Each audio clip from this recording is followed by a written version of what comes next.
Hey guys, thanks for joining me at Nothing New Under the Sun, and I'm going to be presenting my Crater Earth series.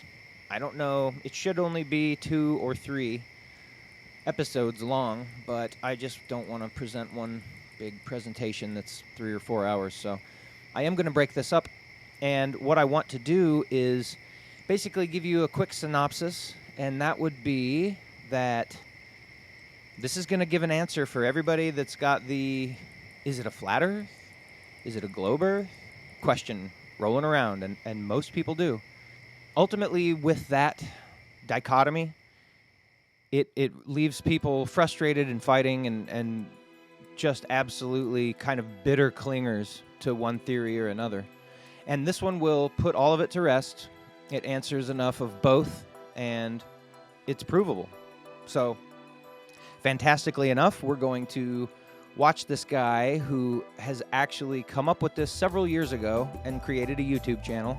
I just recently found it, and it's so cool that I had no option but to watch all his stuff, figure out how it, his cosmology works, and then make a presentation using bits and pieces of his whole, several hours worth of videos to try to convey, I think, the 2 or maybe 3 most important points of his theory and get you to go to his website and watch all of his stuff for yourself. That's the ultimate goal here. I'm just basically re-presenting something in a shortened format so as to pique your interest to go to where this information has originated, which I affectionately call him Crater Guy, and that is how I will refer to him throughout all of this. Go on a journey where we explain that the moon and the stars are a reflection in the firmament, coming off of the gigantic ball upon which we all live. This world, is a crater on what, when we look up into the firmament, call the moon. So, the moon is a reflection of the gigantic ball upon which we live. It is so large that when you were to look up there, there's no way, naked eye, are you seeing our crater. I basically just want to start with the moon aspect of this and the firmament and the reflection. That will actually finish up the first installment of this series. From there, we will discuss the crater. I will show you all of the evidence of the crater and that we are in it, and all of the different terrestrial maps that we as humans that know this, the ones that know, have created all over the place. So it is being shown to us, just as everything else they've done to us and all the secrets they know. It has been shown to us, and that will be the next installment.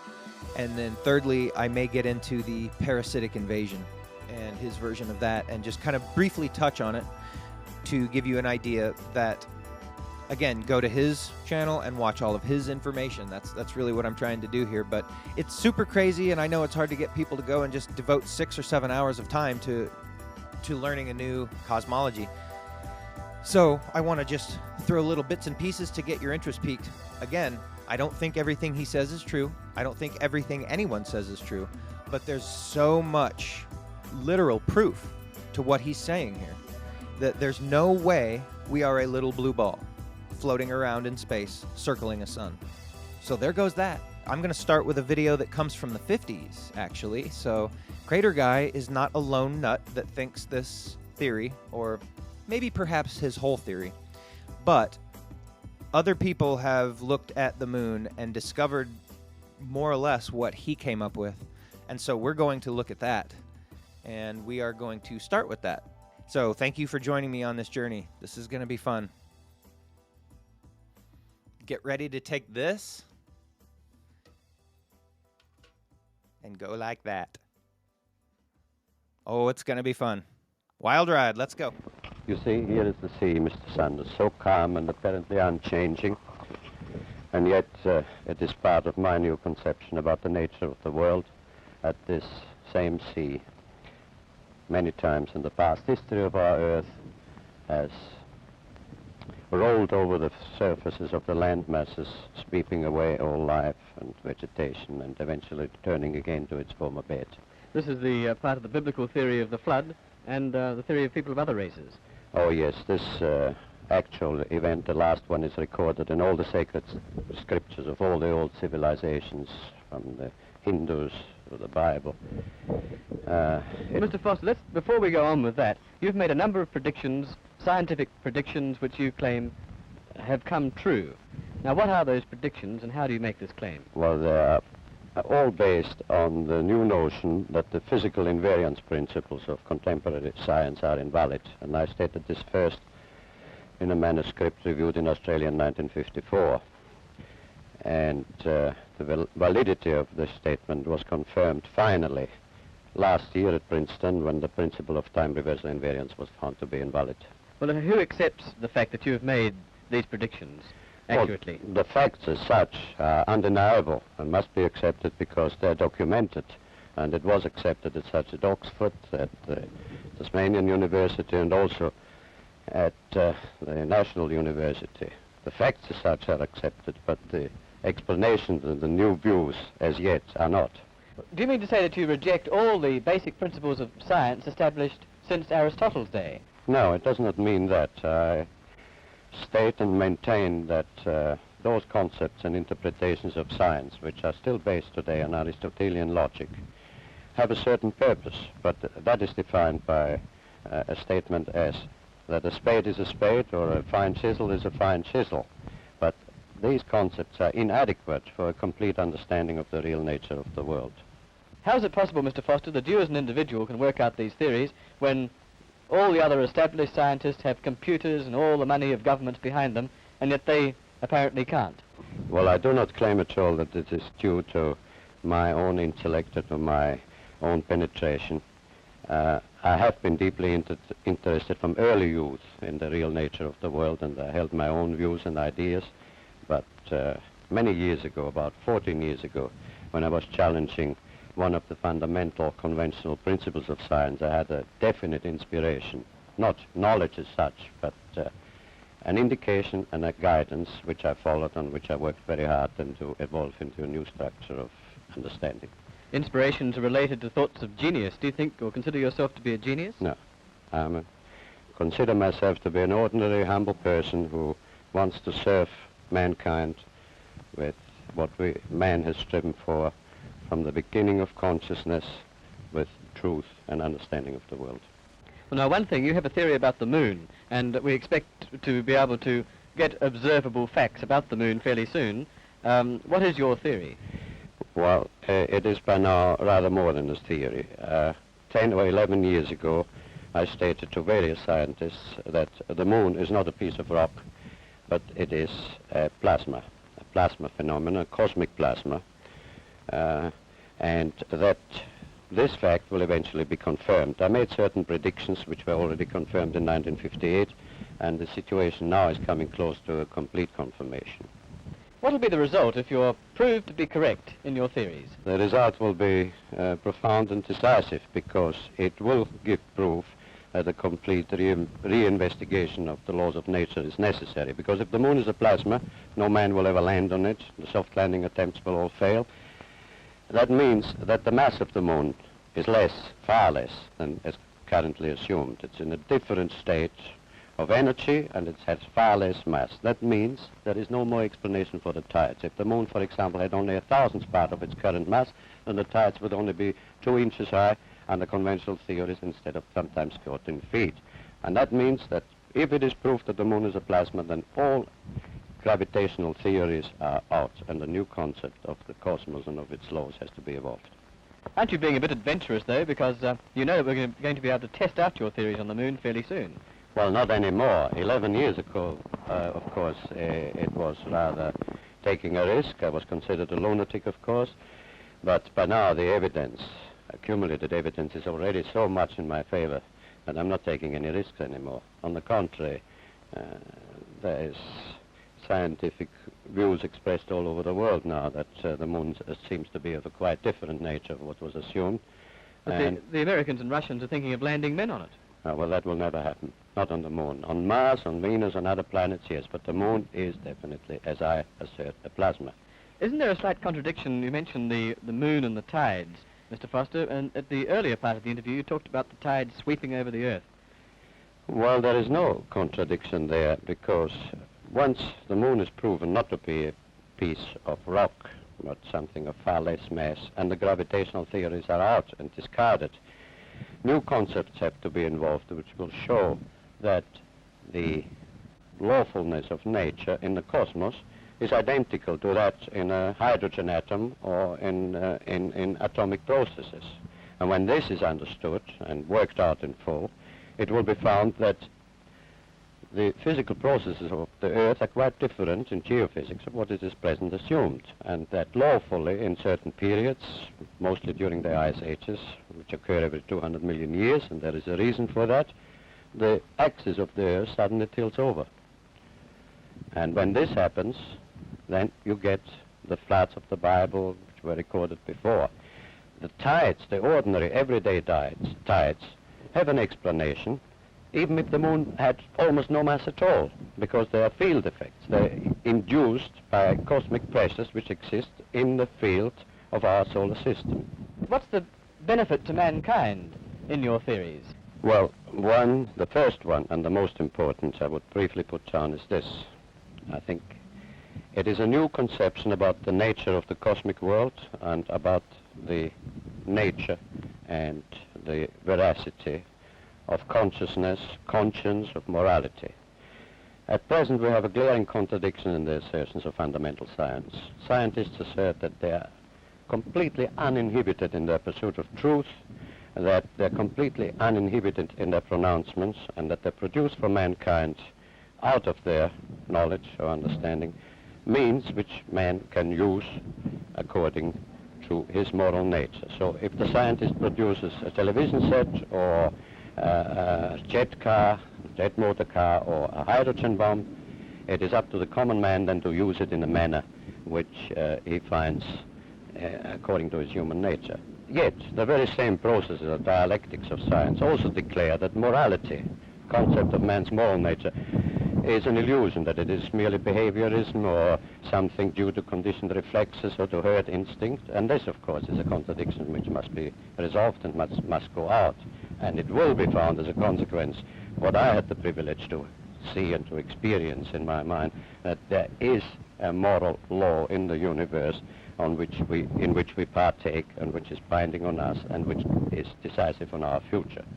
Now, in the practical aspects, when it is understood that the geophysical laws are quite different and that this tipping over of the Earth axis has occurred often, suddenly in the past, and will occur again, if the new view is elaborated, and I will not live long enough anymore to do that, it will be understood that the speed of light is not a universal constant as it is now the foundation of science, that it is changeable. And that perhaps 50 years before the next change of axis there will be an increase in the speed of light. And if scientists will work out why and how, then there will be sufficient warning that mankind can prepare itself. Instead of building atom bomb shelters and hydrogen bombs by the millions, we will build provisions of making humanity floatable and to survive this crisis. So it comes again to the age-old concept that truth is the guidance, the hope, and the directive of the human mind, and that man must strive to understand and to know the real nature of the world. See, now that dude is badass. That's what I'm talking about. He brought up natural law. He brought up morality. He was talking about the moon being made of plasma. Now, that's really kind of the point of this, but I just like how he incorporated everything into the concept of what's really going on. And that's the point of all this. That's what I'm doing this for. So that, and on a larger scale, so that we can get the globe earthers and the flat earthers to come together and shake hands. So, anyway, that's not Crater Guy. Here comes Crater Guy. I'm going to show you his final proof video of the moon as a reflection. And then from there, we're going to go into his explanation on the stars and the galaxies. So let's check out Crater Guy. Hello. In this video, I will prove that the moon is a reflection of Earth. And secondly, we live on a gigantic ball. I came to this conclusion by assuming Earth is enclosed in a big mirror plasma ball. Give it a thought. Let's create a plasma ball. Put Mr. X into it.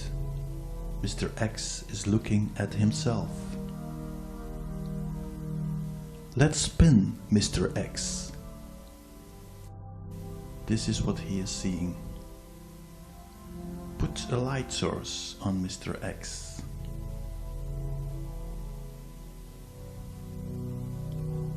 Now let's speed up the moon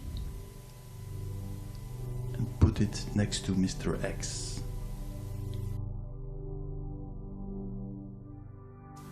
But I have a problem now.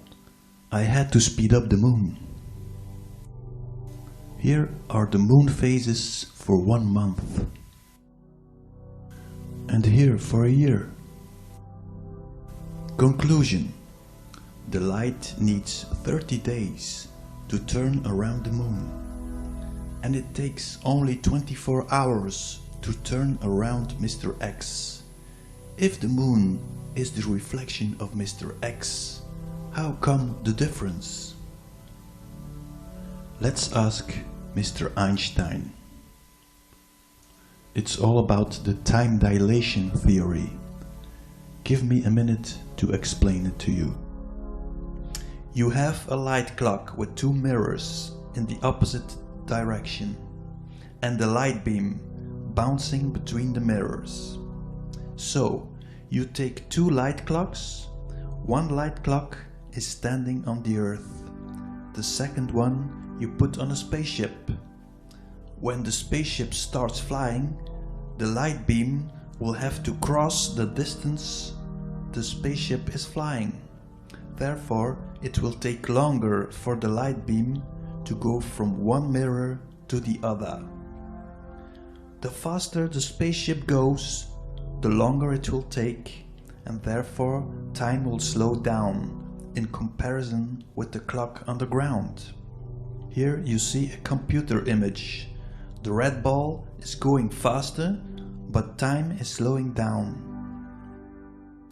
Here we see Mr. X turning, and we see his mirror image turning faster because it is on the outside of the circle and Mr. X is on the inside. On the left we see Mr. X experiencing real time. On the right side we see the mirror image slowing down due to time dilation. Mr. X sees himself in slow motion. Left, the Earth, right, the Moon. If the reflection of Earth is 30 times slower than Earth itself, that means if Earth is 5 billion years old, we are looking at the image of Earth being 170 million years old. Has life already started? So, if you take a telescope and you look at the moon, you probably won't see any humans running around. Now I will prove to you that we are living on a greater ball.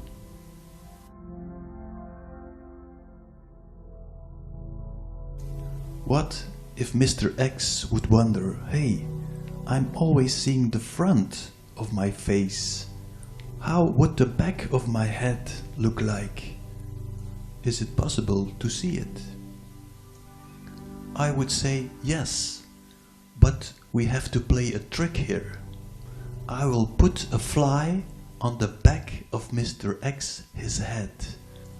What would the fly be seeing? It would be seeing the same light movements, but from the back.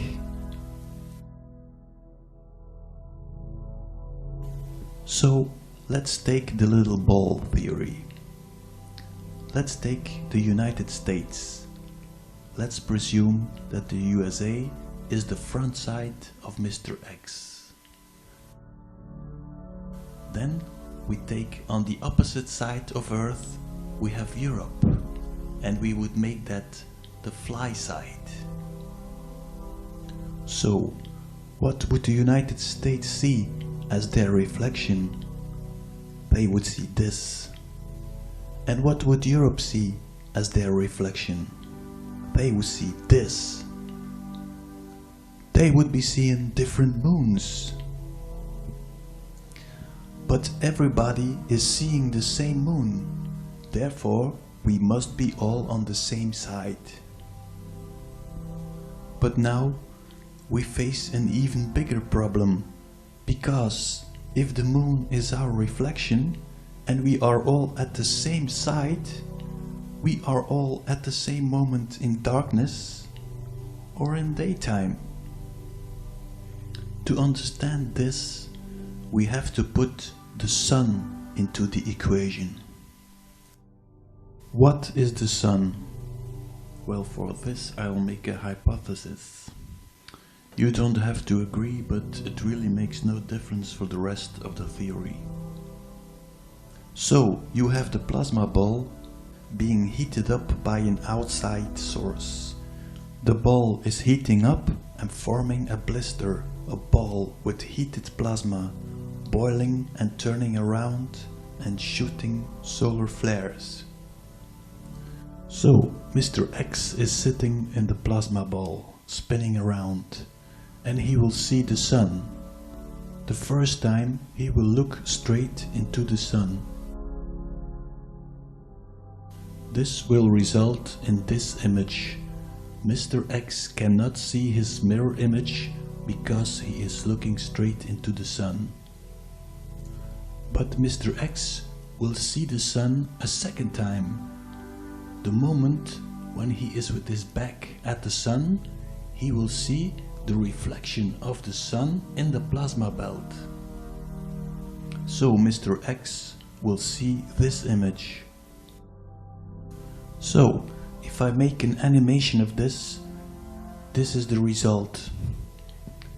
Now, if Mr. X thinks he is looking at the moon, he thinks, look, the sun is turning around the moon, or the moon is turning around the sun.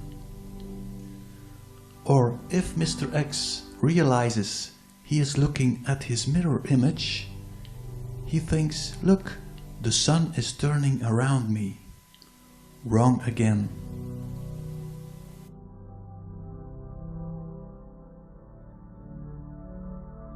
Now I will analyze this image. I did a little experiment with real footage. So I have a spotlight. I have Mr. X cut out, and I have a mirror. When you are filming from the standpoint of Mr. X, your reflection is in total blackness due to the backlight. But when you are looking on the front, the face actually is receiving light. When I'm using a bowl, you can see it better. Here the reflection of the light, the reflection of the bowl itself. So you see the bowl is receiving light from the reflection from the mirror. So what I'm trying to say here is the reflection of Mr. X is in darkness, but Mr. X himself is not in darkness. So when you see the reflection of Earth becoming black, that is because of the backlight. This does not mean there is no light shining on Earth, aka the moon. So Mr. X is receiving light 2 times. Once from the front when he looks into the light, and the second time when the light is reflecting in the plasma ball. This results in this model. Watch the little crater moving around.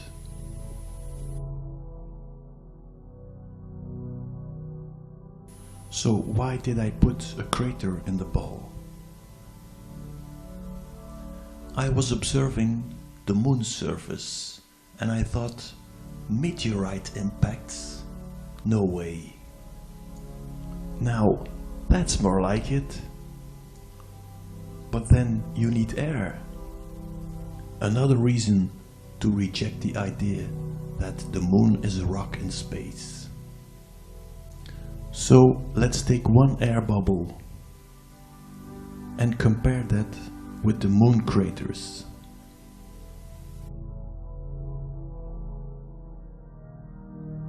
So let's take that air bubble again, replace it with the flat Earth map, put some water into it. You see that the North Pole is the eye of the vortex. Put that on a bigger ball. And then you see low tide and high tide. So now we end up with this. We have a bigger Earth, a small crater, and two suns. But we still have a problem. If you watch carefully, you see that one part of the crater is in constant darkness. So let's go back to the moon. Here you see the images of the moon, but the moon is stabilized. Here you see the unstabilized movie. You can see that the Earth is wobbling. It's going up and down, up and down. So let's go back to Mr. X. Mr. X is spinning around, but he is also going up and down. The sun is below him, above him, below him, above him. Now you see the sun is above the crater. The top side of the crater is dark.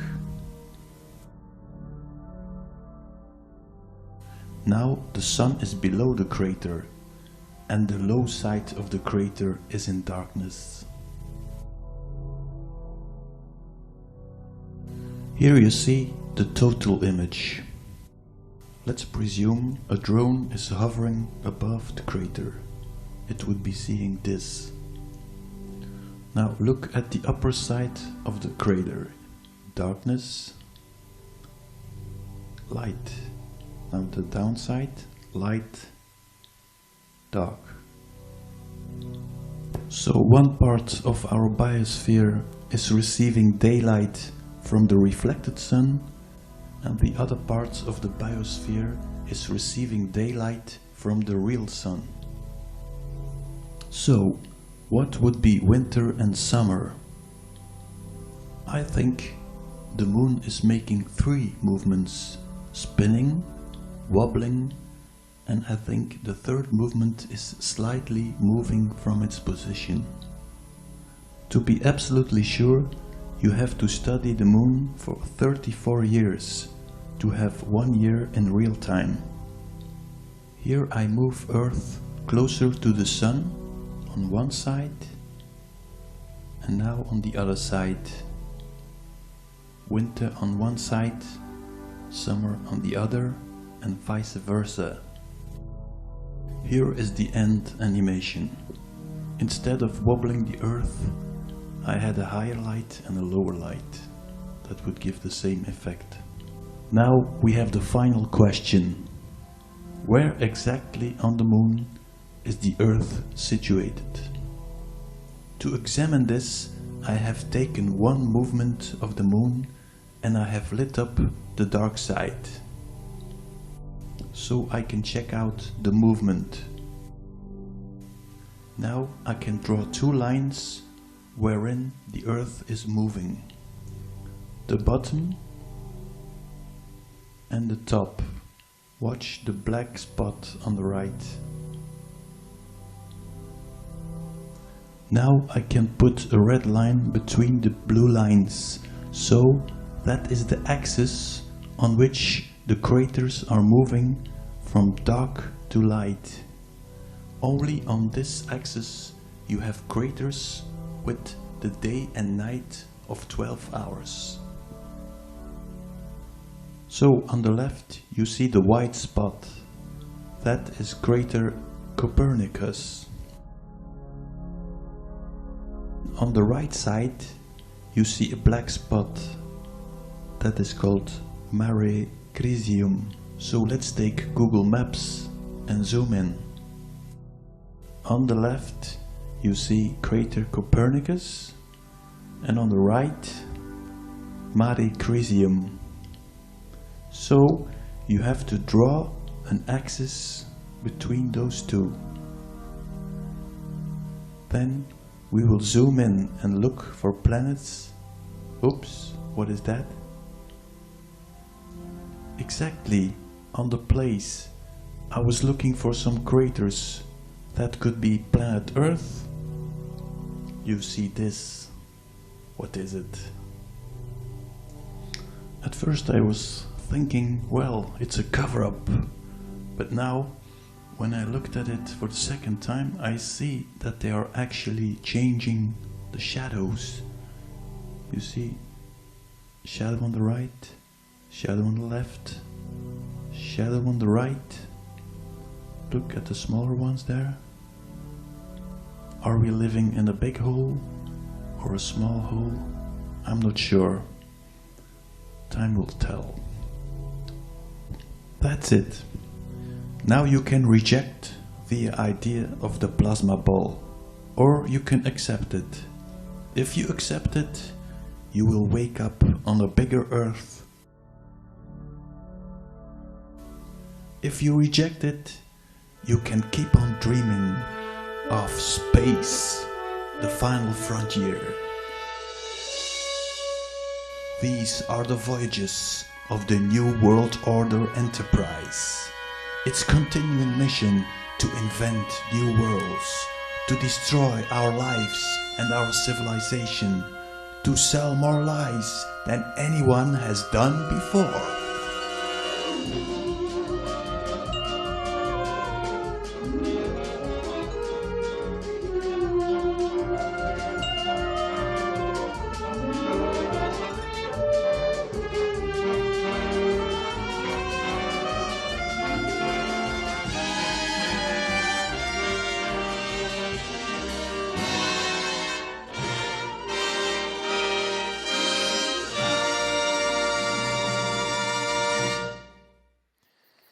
Okay, so I want to pop in here real quick before I play the next one, and just say that that was old stuff, you know. That was his old stuff. So his theory progresses and he grows upon it as he goes through each of his videos, which is why I can't stress enough that you should basically start with that one, and then from there go through all of them. I'm going to show you the next one where he answers the question about stars and the galaxies and shows the reflection idea from, kind of how that works.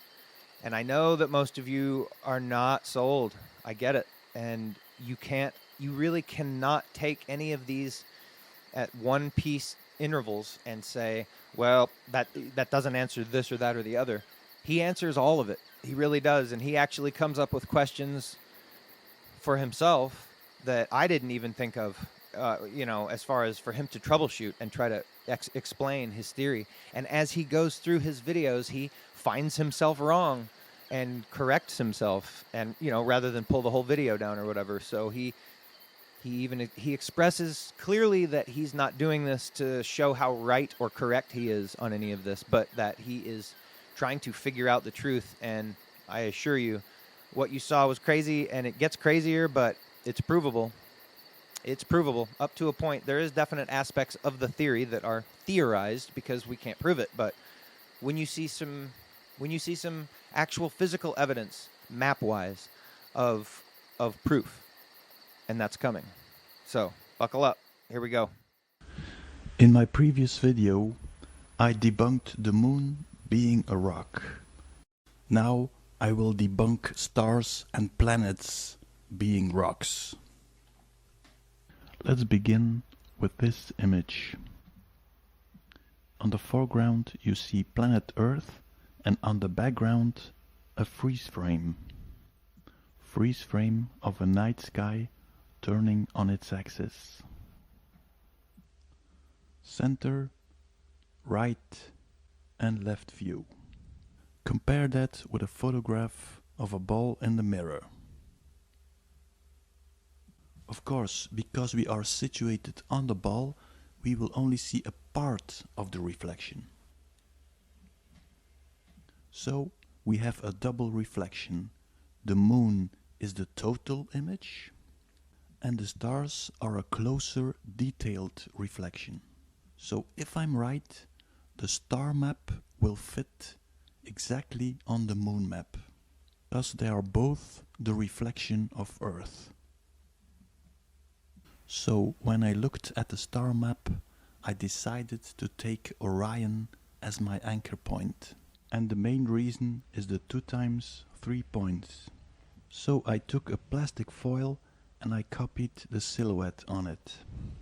After looking a few days, I found a match.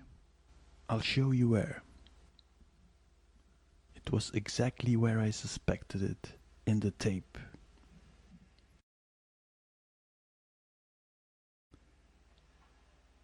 There it is. The only problem was that the 2 times 3 points were fitting, but the 4 corners were slightly deviating. That might be due to the reflection on the plasma ball. Of course, I have a starting point now, but I need some more proof.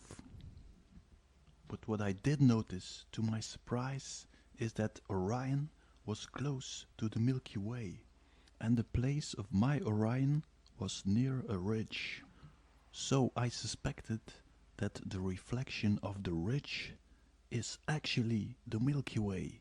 So let's look again at the pictures of the freeze frame of the nighttime sky and think of it as a reflection of Earth, aka the moon, with a giant rock formation on the side, from bottom to top.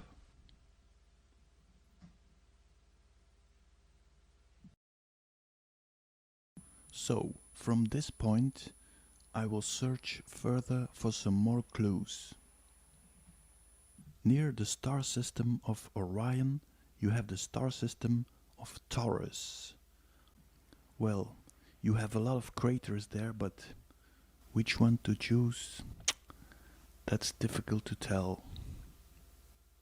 But then I saw this picture, the sign of Taurus, and in the horns you have the Crab Nebula.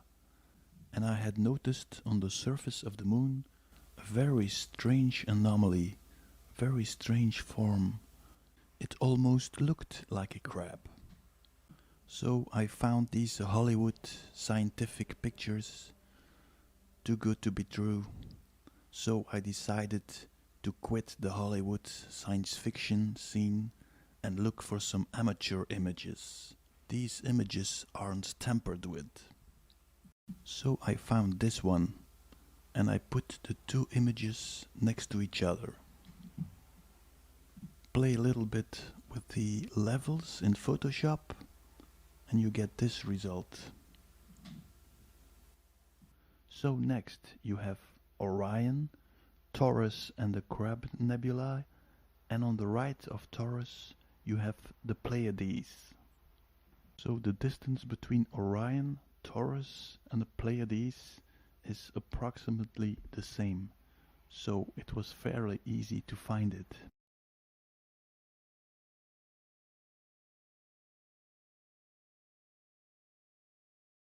So I take a close-up of it and put a photograph of an amateur next to it.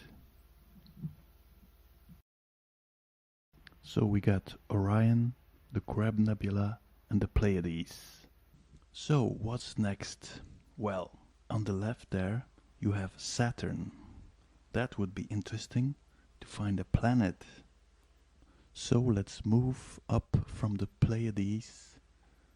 Well, that looks like an interesting crater. I can almost see Saturn from the top. But how on earth could this reflect in this form?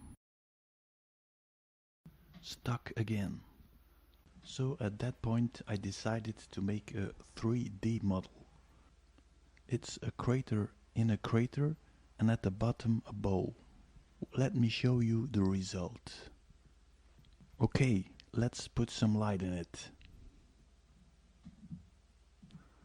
I would say, Eureka!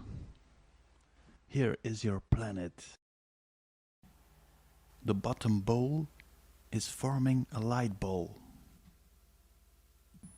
And the two craters are forming the rings round Saturn. I don't know about you, but that really knocks me off my chair. So let's move on. Next in line would be Sirius, a very important star, easy to find. So if you take the 3 little stars of Orion, approximately 5 times to the left you find Sirius. Sirius was a very important star for the Egyptians. By observing Sirius, they could predict the movements of the Nile. So, let's take the 3 little stars and move to the left. Damn! Or maybe it's another one, a bit deeper. This one is called Sulpicius Gallus M. Or this one is even bigger. Let's go back to the small one. So I found this picture of Sirius. Play a little bit with the levels, so you get this. So I cut up the continents and I played a little bit. Still no proof, of course, but we're getting close. But then I got a lucky break again. I found this picture. Especially the 2 at the bottom. This is mind-blowing. Take a look at the entrance and the 2 sidebars. The 2 notches at the side and the center point. The same for here. The entrance, the core point and the 2 notches at the side. So now I can say that Sulpicius Gallus M is Sirius and probably our biosphere. You can also see some smaller craters that might be Sirius A, B and C. You can also see there is a passage. Antarctica is the doorway to the bigger Earth. I also have to admit I made a mistake in my previous videos. I stated that Polaris was planet Earth, so I have to take that back, sorry. So now I know where Sirius is, I can start making triangles. The left star of the Orion constellation is called Betelgeuse. Here you see a picture. So when you make a triangle with Betelgeuse and Sirius, you get Procyon. So you have the gateway, the center and the sidebar.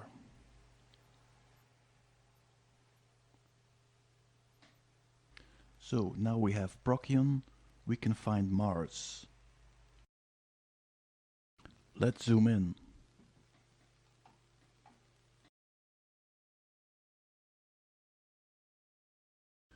Here is the close-up and with a photograph next to it.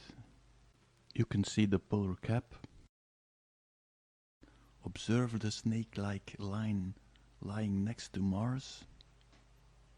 I think that's responsible for the snake-like shadow on the ball.